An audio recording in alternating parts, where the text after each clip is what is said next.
নমস্কার বন্ধুরা, চৈত্র পূর্ণিমা বছরের শেষ পূর্ণিমা, আর এই তিথিতেই জন্মজয়ন্তী পালিত হয়ে যায় আমাদের প্রধান মহাকাব্য রামায়ণ ও মহাভারত দুটিতেই তার উপস্থিতি।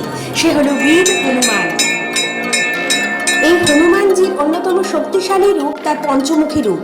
কিংবদন্তি অনুসারে রাম রাবণের যুদ্ধের সময় রাবণের অধরা ভাই অহিরাবণের হাতে যখন রাম লক্ষ্মণ বন্দী হন, পাতাল লোকে হনুমান তখন এই পঞ্চমুখী রূপ ধারণ করেই অহিরাবণকে বধ করেন এবং রাম লক্ষ্মণকে উদ্ধার করেন বন্দিদশা থেকে। তাই শক্তি, সাহস এবং সুরক্ষার উদ্দেশ্যে ভক্তরা হনুমানজির পঞ্চমুখী রূপের পূজা করে থাকেন। আর আমাদের এখানে দমদম সিটিতে আটাপাড়ায় এরকমই এক পঞ্চমুখী হনুমানজির মন্দিরে সকাল থেকে গভীর রাত অবধি পূজা অর্চনা এবং বিভিন্ন সমাজসেবামূলক কাজকর্মের মাধ্যমে হনুমান জন্ম জয়ন্তী পালিত হয়ে আসছে। মন্দির প্রাঙ্গণ সেজে ওঠে ফুল ও ফলের মালায়।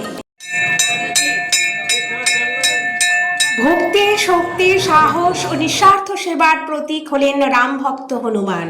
প্রতি বছরের মতো এবছরও চৈত্র পূর্ণিমায় হনুমান জন্ম জয়ন্তী উৎসব পালিত হলো বিশেষ পূজার্চনা ও প্রসাদ বিতরণের মাধ্যমে।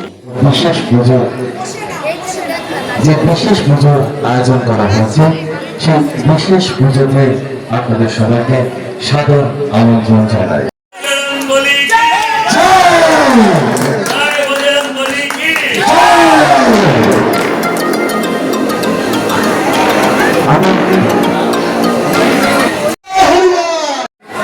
আপনাদের আগামী দিনগুলো ভালো হোক, সুন্দর হোক, আপনারা শান্তিতে থাকুন।